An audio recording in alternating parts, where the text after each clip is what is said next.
नमस्कार साथियों, इस वीडियो में लेके आया हूं कि आपके किसान भाइयों के लिए कि आपके खेत में जो फसल गिरदावरी की जाती है वो कैसे की जाती है, उसमें क्या क्या इश्यूज आते हैं। सिंचित असिंचित जमीन का कभी गेहूं उपार्जन में जब हम पंजीयन करवाते हैं तब एक इशू आता है। यदि इस तरह की स्थिति है तो हम उसका दावा आपत्ति कैसे करेंगे, उसका निराकरण कैसे होगा। इसके बाद गेहूं का पंजीयन, गेहूं उपार्जन का पंजीयन कैसे होगा। इस तरह के बहुत सारे बदलाव शासन स्तर से इस बार किए गए हैं कि कुछ कुछ स्टेप्स में चेंजेस हुए हैं, वो सभी बातें हम इस वीडियो में करेंगे। तो चलिए स्टेप बाय स्टेप हम आगे बढ़ते हैं। उससे पहले आप मेरे channel MP e governance technical support को सब्सक्राइब कर लें ताकि आने वाले और भी इंटरेस्टिंग वीडियो आपको नोटिफिकेशन के थ्रू मिल जाए।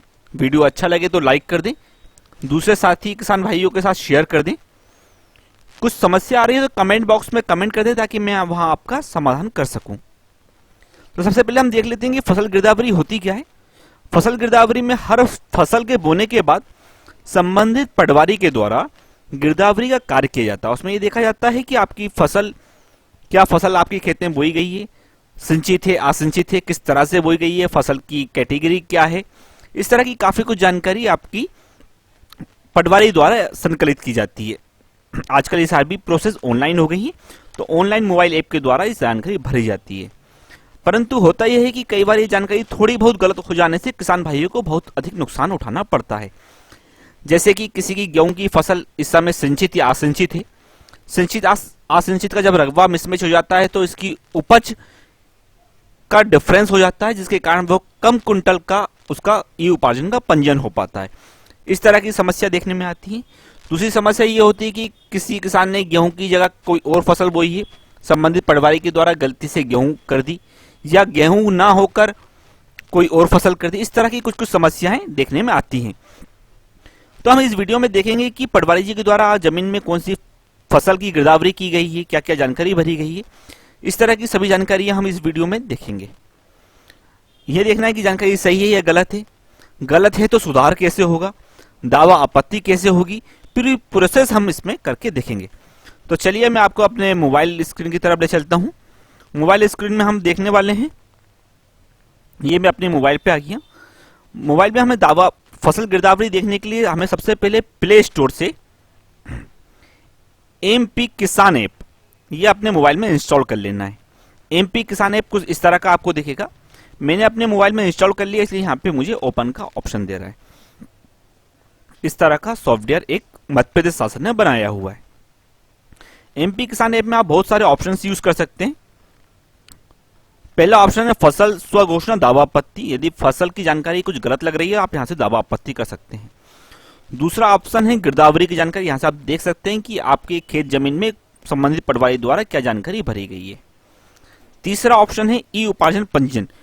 इसी मोबाइल ऐप की मदद से आप ई उपार्जन का पंजीयन, गेहूं का पंजीयन आप स्वयं कर सकते हैं, आपको कहीं पे भी जाने की आवश्यकता नहीं है।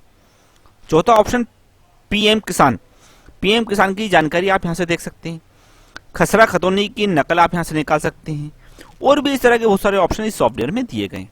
मैं आपको इस वीडियो में सिर्फ गिरदावरी से संबंधित चीज बताने वाला हूं। सबसे पहले हम गिरदावरी वाले ऑप्शन में जाते हैं। यहां से हम अपनी जिला सिलेक्ट कर लेते हैं, तहसील सिलेक्ट कर लेते हैं।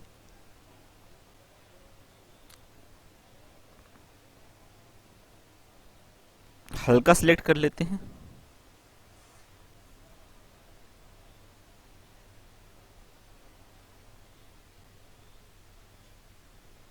गांव सिलेक्ट करते हैं, फिर खसरा सिलेक्ट कर लेते हैं।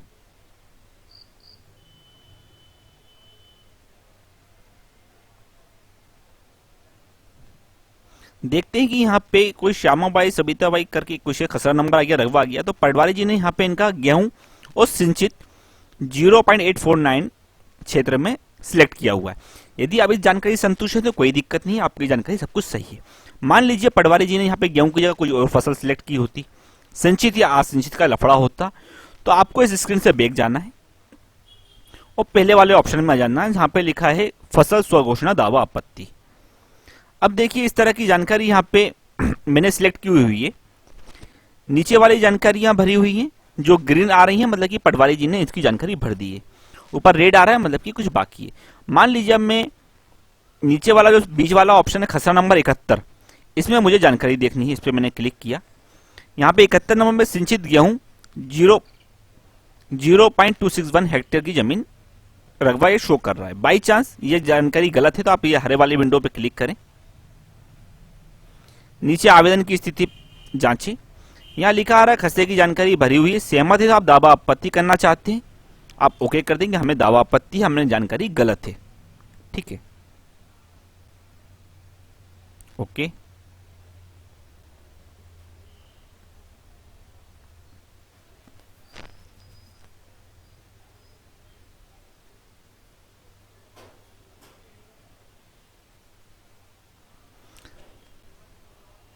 इनको मैं पहले सहमति दे चुका हूं इसलिए ये अब एडिट नहीं हो रहा है।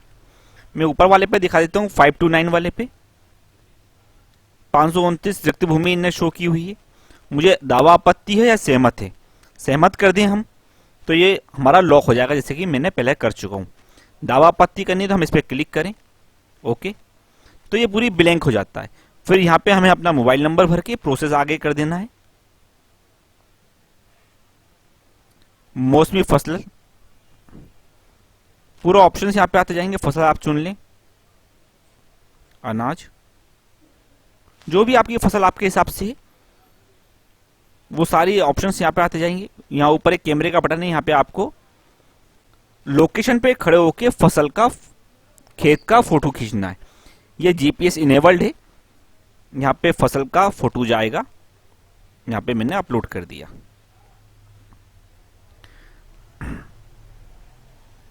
जैसे मैं इसे जोड़ूं का ऑप्शन क्लिक करूंगा, सिंचाई की व्यवस्था भी बतानी है, आसंचित कर देते हैं भाई, जोड़ देते हैं, फसल प्रविष्टि सफल। अब अपलोड करते हैं तो यहाँ पे एक मुझे एरर मैसेज देगा क्योंकि मैं खेत से काफी दूर हूँ, खसरा लोकेशन से 19 किलोमीटर दूर होने से अस्वीकार।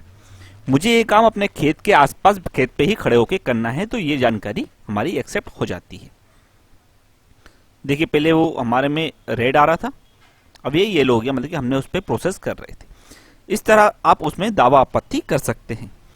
गिरदावरी की जानकारी मैंने आपको बता दी। फसल पे आपको दावा आपत्ति, जैसे आप दावा आपत्ति आपका सबमिट हो जाएगा तो ये संबंधित तहसीलदार महोदय के पास प्रेषित हो जाएगा, वो उसे एक्सेप्ट या रिजेक्ट पटवारी द्वारा दोबारा सत्यापित करवा के प्रोसेस कर देंगे। तीसरा ऑप्शन आपका यहाँ पे आता है ई उपार्जन का पंजीयन का। ई उपार्जन का पंजीयन हम आगे वीडियो में चल के देखेंगे, क्योंकि पंजीयन की तारीख अभी 5 तारीख दी हुई है, आज 3 तारीख को मैं आपको ये वीडियो रिकॉर्ड कर रहा हूँ। हम आगे चलते हैं कि अब ई उपार्जन पंजीयन में क्या क्या बदलाव किए गए हैं। गेहूं उपार्जन का पंजीयन कब से कहाँ होगा? 5 तारीख से स्टार्ट होने वाले हैं पंजीयन। कहाँ होगा? आप अपने सोसाइटियों का जो केंद्र है वहां से आप करवा सकते हैं, किसी भी एमपी ऑनलाइन सेंटर, लोक सेवा सेंटर, सीएससी सेंटर, अपने मोबाइल से आप स्वयं कर सकते हैं, घर पे आपका लैपटॉप कंप्यूटर है तो कर सकते हैं, कहीं से भी आप पंजीयन कर सकते हैं। इतने बहुत सारे तरीके इस बार ओपन कर दिए गए हैं। इस बार बहुत कुछ बदलाव किए गए हैं, तो हम महत्वपूर्ण बदलावों की बात कर लें। महत्वपूर्ण बदलाव है जैसे कि इस बार आपका पंजीयन आधार कार्ड के माध्यम से होगा, मतलब कि पंजीयन कराने के लिए आधार कार्ड जरूरी है। आधार कार्ड भी ऐसा जरूरी है जिसमें आपका मोबाइल नंबर दर्ज हो, और ये उन्हीं का आधार कार्ड होना चाहिए जिनके नाम की जमीन है। तो सबसे पहले यदि आपके आधार कार्ड में आपका मोबाइल नंबर दर्ज नहीं है तो किसी भी नजदीकी आधार पंजीयन सेंटर पर जाके आपके आधार कार्ड में मोबाइल नंबर दर्ज करा लें। जैसे आप दर्ज कराते हैं तो 24 घंटे में ये अप्रूव हो जाता है, आपके मोबाइल नंबर आधार कार्ड से लिंक हो जाता है। ये आपकी पहली प्रोसेस होगी जो कि महत्वपूर्ण बदलाव शासन स्तर से किया गया था। इसके बाद जब आप गेहूं बेचने जाएंगे तब भी आधार से जुड़े मोबाइल नंबर पर एक ओटीपी आने पर ही फसल बेच पाएंगे। मतलब कि सबसे ज्यादा महत्वपूर्ण ये बात हो चुकी है कि आपके आधार में आपका मोबाइल नंबर लिंक होना चाहिए, तो आप लिंक करा लें। दूसरा महत्वपूर्ण बदलाव है कि इस बार फसल की राशि का भुगतान आपके बैंक खाते में नहीं, बैंक खाता आपको नहीं देना होगा। पहले जब हम गेहूं का पंजीयन, उपार्जन का पंजीयन कराते थे तो वहां पे हमारा बैंक खाते की जानकारी भी लगती थी कि हमारा जो गेहूं उपज की राशि है वो हमारे इस बैंक खाते में आए। इस बार बैंक खाते की जानकारी इकट्ठी नहीं की जाएगी, क्योंकि इस बार जो पेमेंट होने वाला है वह आधार बेस्ड पेमेंट होगा। मतलब आपका बैंक खाते में आपका आधार कार्ड जिस भी बैंक खाते से लिंक है उस बैंक खाते में आपका पेमेंट हो जाएगा। तो सबसे बड़ी अच्छी बात है कि यहाँ पे आपका अकाउंट नंबर और आईएफएससी गलत होने का खतरा खत्म हो गया। दूसरी बात, जरूरी यह हो गया कि आपका आधार कार्ड आपके बैंक खाते में भी लिंक होना चाहिए ताकि उसमें आपकी राशि ट्रांसफर की जा सके। यदि आपका आधार कार्ड किसी भी बैंक खाते में लिंक नहीं है तो सबसे पहले बैंक में आवेदन देके ये आपका आधार कार्ड बैंक से लिंक करवा लें। तीसरा महत्वपूर्ण बदलाव, इस बार गेहूं को सेंटर पे ले जाने के लिए आपको एसएमएस नहीं आएगा। हर साल देखने में यही आता था कि अरे मेरा मैसेज नहीं आया, मेरा मैसेज तो बहुत बाद में आया, मेरे पास तो 3 एसएमएस आए थे, तब तक मेरी फसल तैयार ही नहीं थी, मैं सेंटर पे ले जा ही नहीं पाया, मेरी व्यवस्था नहीं हो पाई। इस तरह के बहुत सारे सिस्टम लास्ट टाइम तक देखने में आए थे। तो शासन स्तर से इस बार महत्वपूर्ण बदलाव यह किया गया है कि आप खुद अपनी सुविधा के हिसाब से अपना दिनांक और समय सिलेक्ट कर सकते हैं अपना, और ऐसा जरूरी नहीं कि आप पर्टिकुलर किसी एक सेंटर पे ही जाके गेहूं बेचें। आप अपने नजदीकी किसी भी सेंटर पे जाके अपनी उपज को बेच सकते हैं। जब आपका पंजीयन हो जाएगा सॉरी जब आपका पंजीयन हो जाएगा तो आप किसी भी सेंटर पे जाके अपने मोबाइल से ही ये कर सकते हैं कि आपको उपज लेके कौन से सेंटर पे जाना है, किस तारीख को जाना है, ये आप खुद से सिलेक्ट करके अपना अलॉटमेंट कर सकते हैं, स्लॉट बुक कर सकते हैं। तो ये मगजमारी इस बार खत्म हो गई। आप स्वयं, मतलब शासन ने ये अधिकार भी आप ही को दे दिया है कि आप खुद ही बता दें कि आपकी फसल आपको किस सेंटर पे किस तारीख को लेकर के जाना है। पर यह कार्य आपको उपज ले जाने के 7 दिन के पहले ये मार्किंग करनी होगी कि मैं आज से 7 दिन बाद या 10 दिन बाद इस सेंटर पे इस तारीख को फसल लेके जाऊंगा।